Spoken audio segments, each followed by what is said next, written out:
Bismillahirrahmanirrahim. Alhamdulillahi rabbil alamin. Allahumma salli wa sallim ala sayyidina Muhammadin miftahi babi rahmatillah adada ma fi ilmillah, salatan wa salaman daimaini bidawami mulkillah wa ala alihi wa sahbihi. Allahumma salli ala sayyidina Muhammadin salatan taftahu biha lana futuhal arifin wa tufaqqihuna biha fid din wa ala alihi wa sahbihi. Assalamu alaikum warahmatullahi wabarakatuh.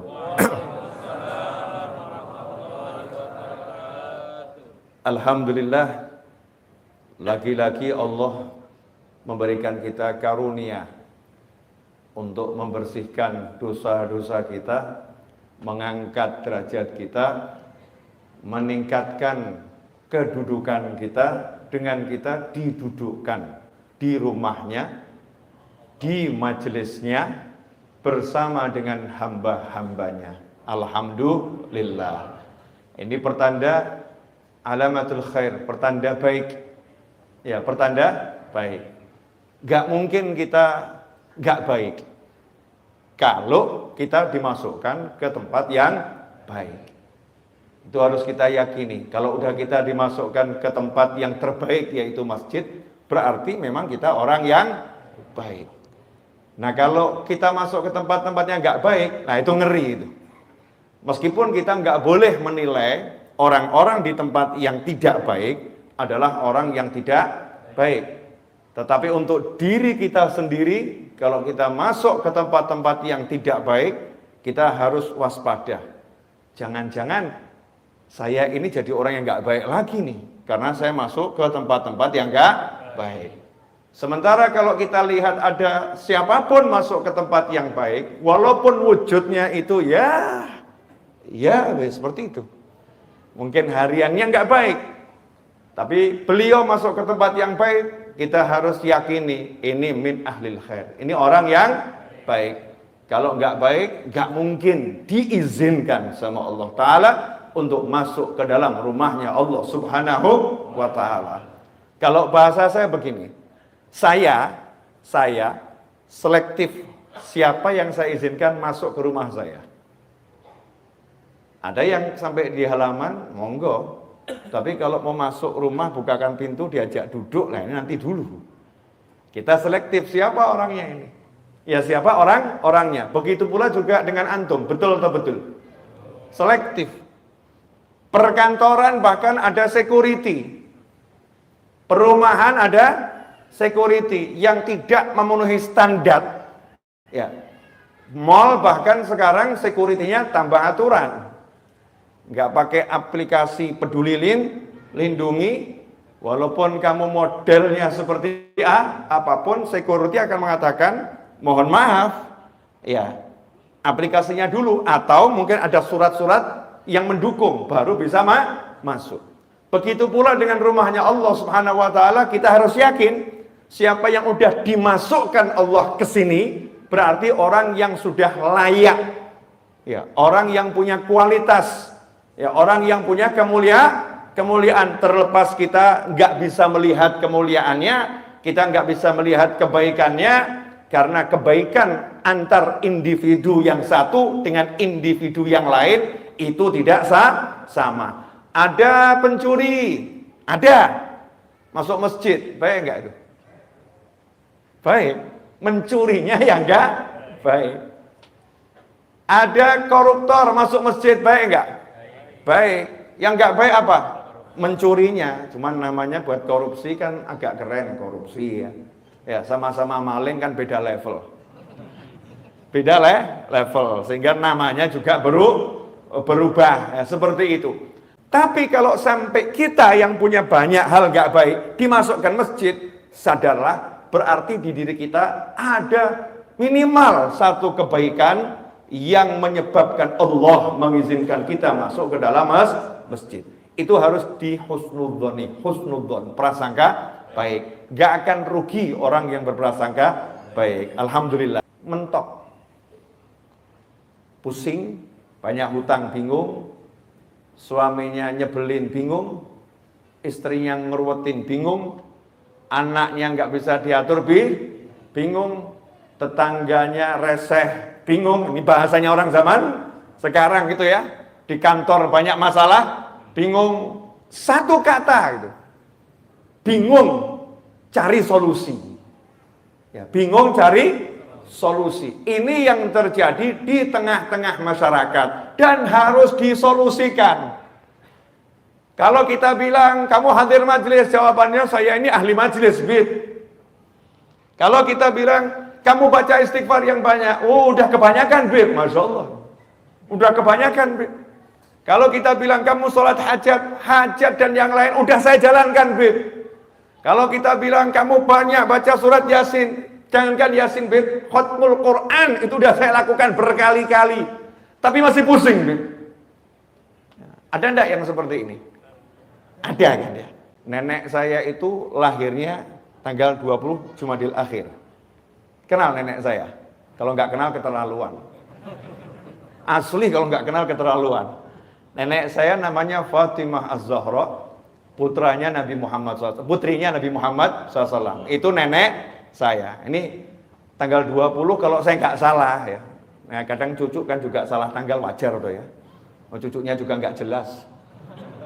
Cucunya nggak jelas. Itu nenek saya kalau nggak salah lahir 20 Jumadil Akhir. Malam ini bergeser ke maghrib kan sudah mulai tanggal 20 Jumadil Akhir. Maka saya akan mengenang wasiatnya Nabi Muhammad SAW untuk nenek saya, untuk putrinya tercinta Fatimah Az-Zahra radhiyallahu anha. Rasulullah mengatakan, ucapkan wahai Fatimah, baca doa ini. Ya Hayyu ya Qayyum bi rahmatika astaghith, ya wa min azabika astajir, aslih li sya'ni kullahu wa la takilni ila nafsi tarfata ain. Walaupun riwayatnya beda-beda. Ada ya Hayyu ya Qayyum bi rahmatika astaghith, kemudian langsung aslih li sya'ni kullahu wa la takilni ila nafsi tarfata ain. Kalau diterjemahkan bebas, kalimat itu diperintahkan oleh Nabi Muhammad SAW kepada putrinya.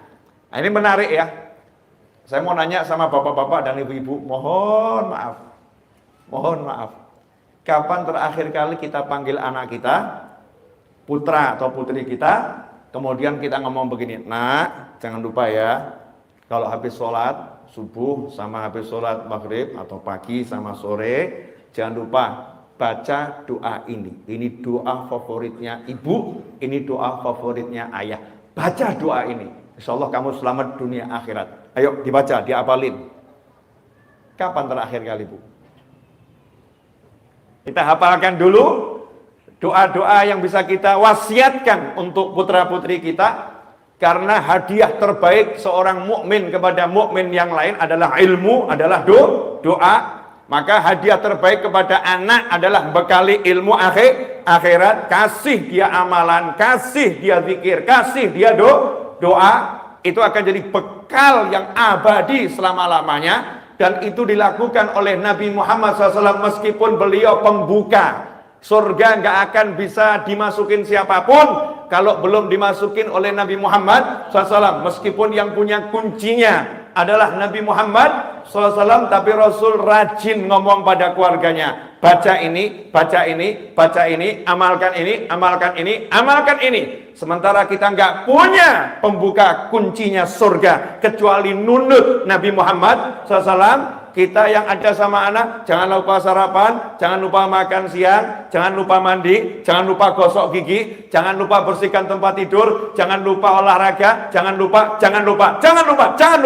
tapi kurang muncul, jangan lupa baca doa ini, jangan lupa baca doa ini, jangan lupa baca doa ini. Itu hampir tidak muncul dari lisan kita. Bukan nggak pernah, yang mungkin pernah, tapi ya persentasinya sangat minim. Betul atau betul? Ya nggak betul juga nggak apa-apa, tapi saya yakin betul. Ini karena berdasarkan pengalaman di lapangan ya. Saya kan orang lapangan, kumpul dengan masyarakat. Ya Hayyu ya Qayyum, duhai yang maha hidup dan maha kuasa mengurus segala sesuatu sendiri. Ya Hayyu ya Qayyum, manggil Allah dengan panggilan yang sangat indah, yang Allah ajarkan kita untuk berdoa dengan nama-namanya. Ya Hayyu, Ya Qayyum. Setelah panggil Allah, baru kemudian minta. Panggil Allahnya dulu, baru kemudian minta. Birahmatika astaghith. Astaghith itu kalau bahasa Indonesianya istighothah. Kita kalau istighothah kan sudah kenal ya. Istighothah kubro, artinya kumpul bareng-bareng, betul-betul doa, zikir, minta tolong pada Allah Subhanahu wa ta'ala. Kalau dalam bahasa Arab kita bilang aghithni, tolong saya, please help me. Artinya dalam kondisi yang sangat terdesak dan butuh bantuan, emergency. Itu dengan kata-kata istighothah, ghauth, ya, aghithni, ini emergency. Kalau nggak emergency, nggak tahu darurat, biasanya ini gitu ya. Lebih itu nanti-nanti masih nggak jadi masalah, nggak langsung. Tapi kalau udah aghithni, orangnya udah mau tenggelam, tangannya sudah dikeluarin, ya cuman tangan yang kelihatan, tolong saya, tolong saya. Nah, ini kalimatnya aghithni. Rasul mengajarkan, ya Hayyu ya Qayyum birahmatika astaghith. Duhai Allah yang maha hidup dan maha kuasa mengurus segalanya sendiri, aku minta tolong kepadamu membawa kasih sayangmu. Jadi demi kasih sayangmu ya Allah, demi engkau maha pengasih, engkau maha penyayang, engkau rahmatmu mendahului amarahmu, rahmatmu meredam amarahmu. Demi semua itu ya Allah, tolong saya. Jangan lihat diri saya banyak dosa, jangan lihat diri saya nggak layak. Memang saya nggak layak, saya banyak dosa, memang saya banyak dosa. Tapi ini saya minta tolong dengan engkau kedepankan kasih sayangmu ya Rabb. Tunjukkan kasih sayangmu, tolong saya. Birahmatika astaghith. Nah kemudian wala takilni ila nafsi tarfata ain. Sedetik pun jangan biarkan aku ngurus diriku sendiri.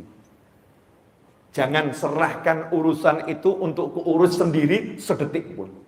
Jadi minta setiap saat urusannya diurus sama Allah Subhanahu wa ta'ala. Jangan biarkan sedetik pun aku ngurus sendiri.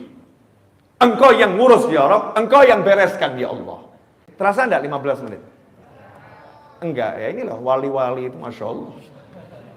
Ya jelas diajak ngomong begini, ya 15 menit tidak terasa. Biasanya yang enggak terasa kan yang nonton drama-drama itu. Oh kok udah habis gitu kan. Alhamdulillah kalau antum udah bisa memenangkan persaingan. Pengajian kok rasanya 15 menit tidak terasa. Lanjut dikit lagi, boleh? Ya. Ini intinya ilmu di sini. Benda yang paling berat di sini yang kelihatan mata mimbar ini kelihatannya berat sekali ya. Kelihatannya aja. Belum tentu berat juga kan ya. Kadang-kadang kita kan tertipu sama penampakan ya. Kelihatannya berat, tapi memang ini dari kayu berat. Kalau ada bocah anak saya ya umurnya 8 tahun atau anak antum umurnya 7 tahun. Kemudian kita perintahkan sang anak, tolong nih mimbarnya kamu angkat nak. Anak tadi kan sadar diri ya. Ayah, saya nggak kuat ngangkat mimbar itu. Ayah kan sayang sama saya. Tolong ayah, demi sayangku, demi sayangmu padaku, demi sayangmu padaku, jangan biarkan aku ngangkat mimbar ini sendirian. Jangan pasrahkan ini padaku ya ayah, wahai ayah. Tolong ayah panggilkan itu mas-mas yang membantu di rumah sini 5 orang, biar mereka yang ngangkat. Aku saja yang melihat, mereka yang ngangkat. Boleh enggak anak ibu, anak bapak ngomong begitu? Boleh kan? Kenapa boleh ngomong seperti itu? Karena percaya ayahnya sayang. Karena percaya ayahnya sayang. Yang pertama itu. Yang kedua, percaya ayahnya punya wewenang untuk memerintahkan karyawan-karyawan yang bekerja dengan ayahnya di rumah itu. Betul atau betul? Sehingga ketika anak percaya ayahnya punya kuasa terhadap karyawan untuk memerintahkan karyawan, anak yang pandai cukup minta tolong pada ayahnya, please Please ayah, pakai karyawanmu untuk membantu aku melaksanakan perintahmu, membereskan apa yang engkau bebankan kepadaku. Betul atau betul? Maka ayah tadi begitu disinggung, ayah kan sayang sama aku. Jawabannya, of course. Tentu, yang paling sayang sama kamu ya aku, bapakmu, bukan bapaknya orang lain. Maka ayahnya ngomong, nih kan kutunjukkan sayangku padamu. Fulan. Panggil bukan cuma 5 orang, 10 orang. Angkat ini, pindahkan ke sana. Dengan bangga, sang ayah menunjukkan pada anak. Betul atau betul? Oke, hidup itu sesimpel itu. Hidup itu sesimpel itu. Cuman nih ada yang namanya divisi anti doa yang dibuat oleh setan. Jadi setan tuh punya divisi khusus namanya divisi anti doa. Ini setan tuh kan ada ya, divisi rumah tangga ada sendiri. Ya, divisi mabuk ada sendiri. Divisi zina ada sendiri. Tapi setan punya divisi anti doa. Yang memasukkan ke kepala umat Nabi Muhammad SAW agar tidak berdoa. Atau kalau berdoa jangan sampai mempercayai doa. Yang punya hutang angkat tangan. Ya, ayo ngangkat tangan, jangan malu. Punya hutang siapa tahu nanti kalau angkat tangan temannya lihat, ternyata dia punya hutang, dibayarin kan lumayan. Ya, ngapain malu ya? Punya hutang, iya masing-masing kan punya hutang. Itu kalau yang tinggal di perumahan, itu kan bayarnya PDAM belakangan tuh ya. Pakai duluan, bayar belakangan. Betul tuh. Iya seperti itu. Di negara PDAM kita pakai dulu, bayarnya belakangan. Listrik yang nggak pakai token, listrik yang nggak pakai token, pakai dulu, bayarnya belakangan. Berarti hutang atau nggak hutang itu? Hutang. Beli mobil ngangsur, tuh hutang nggak tuh? Hutang, pakai dulu, bayarnya belakangan. Jadi ya saya yakin nih 99,99999% punya hutang. Di antara orang yang berhutang, ada yang pusing. Pertanyaan saya, banyak atau ada? Nah, ini pelaku mulai ngaku. Banyak yang pusing. Pusing kenapa? Mau bayar hutang, nggak punya sesuatu yang digunakan untuk bayar hutang. Betul? Oke. Saat itu seharusnya kita kan cari solusi. Betul? Solusi agar hutang saya bisa terlunaskan. Benar? Nah, biasanya yang dipikir apa? Duit. Nah, kalau duit mulai lihat kalungnya istri masih ada enggak ya? Ini kalung nyonya bisa dijual. Ternyata udah enggak ada yang bisa dijual. Mulai lihat temennya, siapa yang bisa dihutangin? Ternyata masih punya hutang sama semua temennya, belum ada yang dibayar. Mentok, sumber penghasilan zero. Sementara hutangnya banyak. Pusing atau enggak pusing?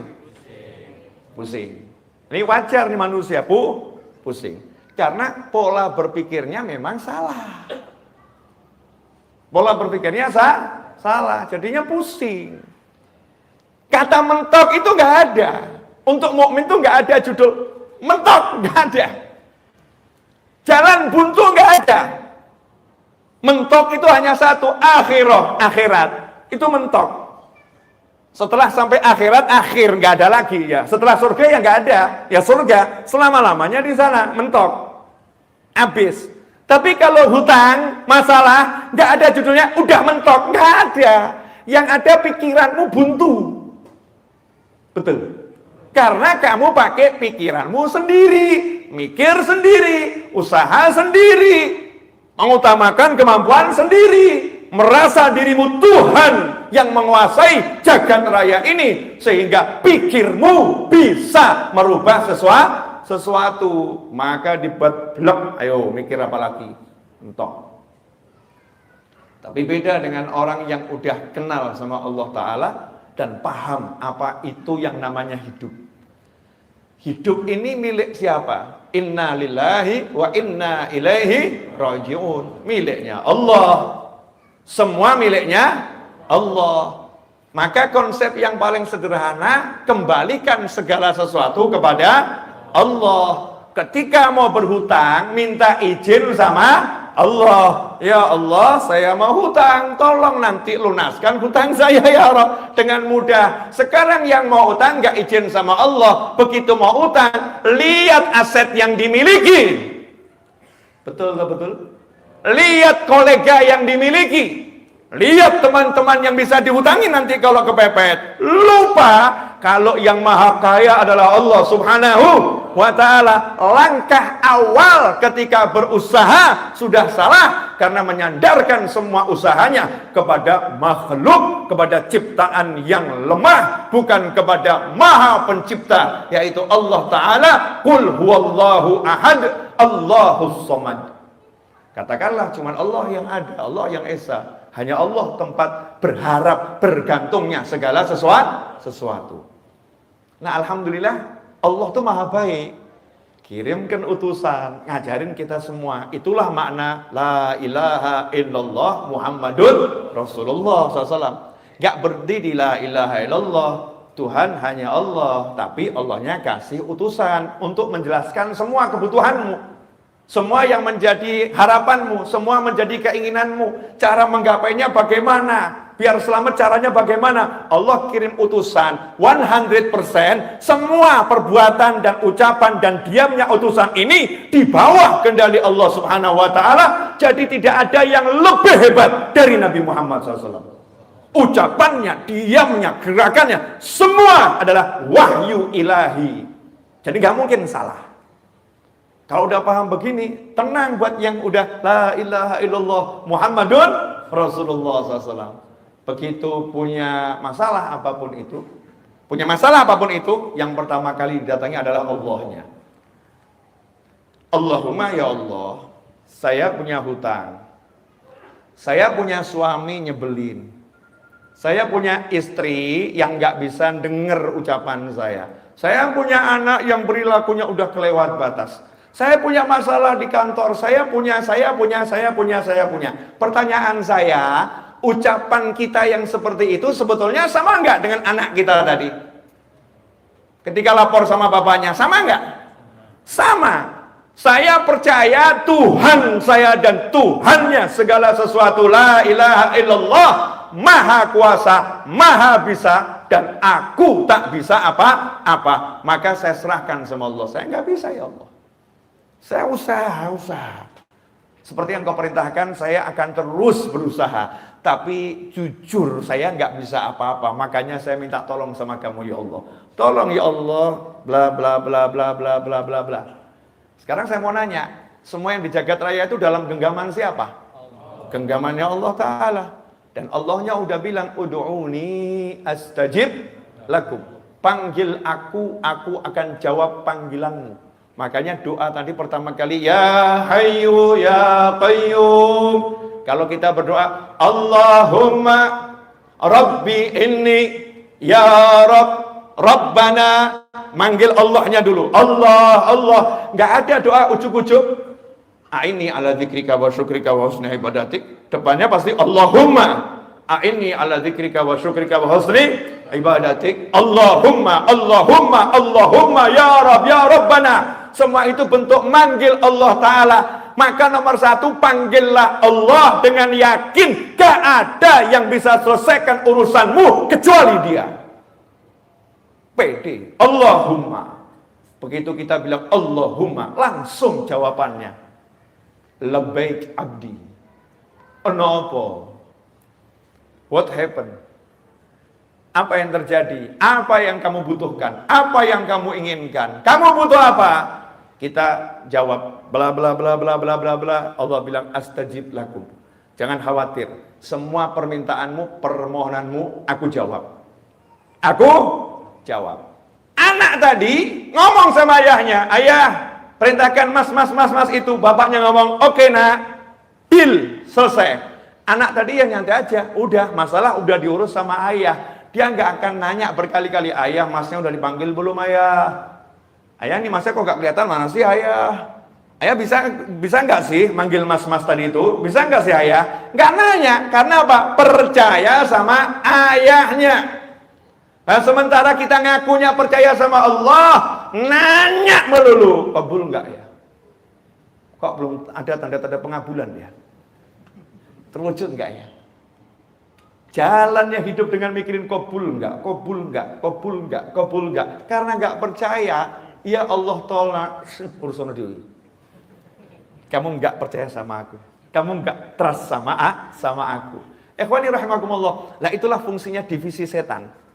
Begitu kita doa, setan yang bisikin. Emang doamu bisa nolong kamu? Emang doamu bisa nolong kamu? Nggak bisa. Kamu harus berusaha. Nggak berusaha ya nggak bisa tertolong. Setan sebelah kiri bisikin, usahamu udah mentok. Nggak ada jalan keluar. Mau usaha apa lagi? Jadi ya doamu ya percuma. Nggak akan menghasilkan apa-apa. Ngomong nggak ada usaha yang bisa kamu lakukan kok. Kamu udah mentok. Blum, blum. Akhirnya diem, merenung, mata mendelik. Diajak ngomong diem. Stres. Tapi lain kalau orang yang udah percaya sama Allah, dia bilang sama setannya, udah cari pasien yang lain, jangan saya. Ini buat anak-anak TK, SD itu ya wajar. Profesor seperti saya jangan diganggu yang model begini. Ya usaha nggak usah diajarin. Bayi lahir aja usaha, kok nggak usaha nggak lahir tahu. Bayi lahir aja usaha nggak lahir. Aku masih kecil aja udah tengkurap, modalku cuman ibuku datang. Tengkurap ini nggak telentang tengkurap. Ini kalau nggak ditolong aku mati. Nah, modalku cuman langsung ibuku datang ditolong. Masa sekarang aku nggak manggil Allah nggak ditolong? Emang kamu siapa? Kurang ajar. Minggir kamu, setan kurang ajar. Kalau setannya manusia jangan dibegituin. Setan minggir kamu jangan. Wah nanti jadi masalah itu nanti jadi masalah itu cukup di hati di pikiran. Yakin sama Allah Subhanahu wa Ta'ala kan enak tinggal ngomong. Ud'uni astajib lakum. Akhirnya untuk menggabungkan dari awal tadi. Yang terakhir begini, simple. Pernah tahu yang film-film tukang sihir itu?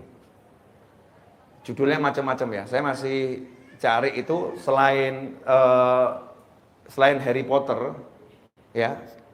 Hanya Harry Potter saja itu yang pakai kakek sihir. Betul ya? Itu mungkin yang buat juga merasa ada diskriminatif di kelompok tukang sihir. Ya, kaum lelaki merasa diremehkan gitu ya. Masa lelaki kalah sihirnya sama perempuan? Mungkin loh ya, muncul Harry Potter. Karena dari dulu tuh ya nggak ada judulnya kakek sihir. Yang ada selalu nenek sihir. Betul nggak? Jadi ibu-ibu sebagai wanita harusnya protes itu. Kenapa sekarang ada kakek sihir? Sampai sihir aja laki-laki mau ngerebut. Itu wilayah kami. Masya Allah. Nenek sihir. Di Al-Quran juga nafasa wanita-wanita yang meniupkan buhul-buhul. Ada ikatan-ikatan sihir. Ditiup-tiup sama perempuan yang ahli sihir. Nenek-nenek sihir. Nah kalau kita ambil dah sekarang ini entah itu kakek, entah nenek, pokoknya penyihir. Penyihir itu kekuatannya di mana? Ya kan saya pakai penyihir karena Anda kan penggemar Harry Potter. Pernah lihat kan ya film Harry Potter. Di mana kekuatannya? Ucapan. Tongkat, kemudian diputer-puter. Ya, baca.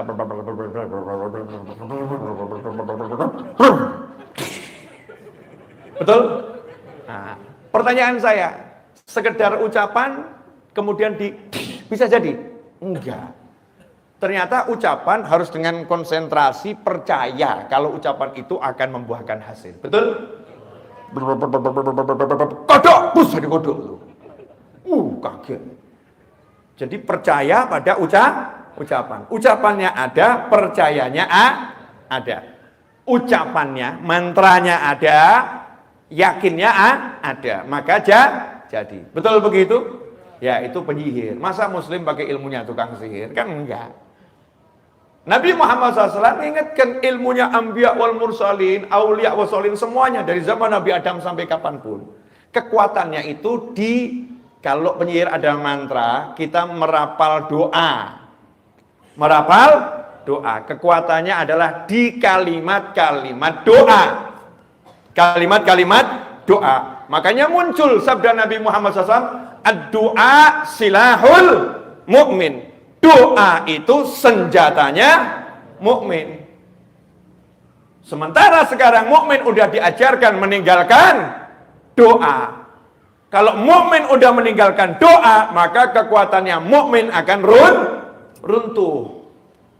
Maka seharusnya yang kita munculkan sekarang percaya pada kekuatan doa. Karena Rasul bersabda, "Ud'ullah," atau kama qala sallallahu, berdoalah kepada Allah wa antum, sementara kalian mustaiqinun, percaya 100%, totalitas percaya pasti terwujud.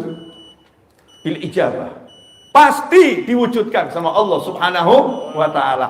Percaya doanya kabul, itu syarat orang yang berdoa. Nah, kalau udah doa pesimis, kabul enggak ya? Kabul enggak ya? Seperti penyihir yang belajar nyihir, mantranya hafal tapi enggak jadi-jadi ya. Kenapa? Kurang percaya saja.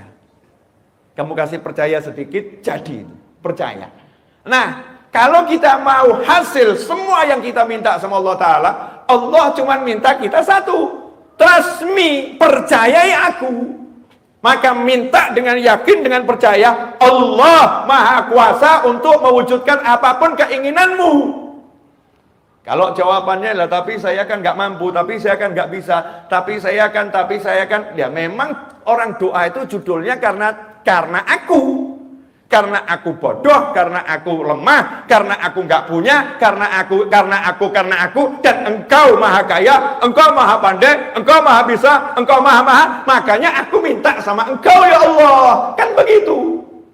Jadi kalau dikembalikan, kan kamu begitu, ya memang karena saya begini, makanya saya minta sama Allah. Kan kamu banyak dosa, makanya saya minta sama Allah, karena Allah nggak memandang dosanya orang yang meminta. Orang tuh minta nggak disyaratkan, ud'uni, mintalah kepadaku, panggil aku, kalau kamu baik baru aku kabulkan. Nggak ono. Ud'uni astajib lakum, bala syarat, nggak ada syaratnya. Nggak ada syaratnya. Kita saja yang introspeksi, kenapa ya kok doanya belum wujud segera? Kok nggak segera terwujud ya? Kok lama? Oh ya mungkin ada pemeriksaan kendaraanmu, suratnya nggak lengkap, ya terhambat di jalanan. Kalau suratnya lengkap ya langsung. Mungkin itu upaya kita untuk selalu memperbaiki kualitas kita dalam minta sama Allah Subhanahu wa ta'ala. Tapi kalau aslinya Allah nggak pernah lihat modelmu seperti apa. Kalau minta dengan yakin dikasih. Iblis minta dengan yakin dikasih. Ya, kan iblis minta, ya Allah, tolong tunda penyiksaanku sampai hari kebangkitan, gitu kan ya?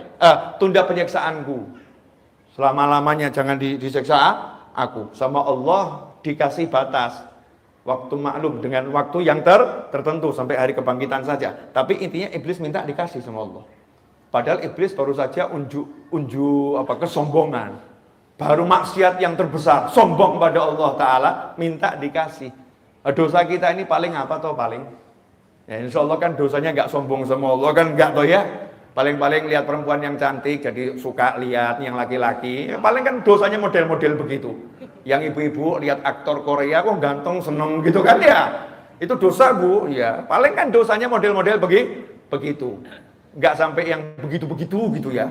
Nggak sampai begitu. Ya insya Allah kalau kita angkat tangan betul yakin sama Allah, minta sama Allah ya beres. Masalahnya yakin atau tidak. Jadi masalah hidupmu dan hidupku dan hidup kita semua simple sebetulnya. Perbaiki yakinmu, beres urusanmu.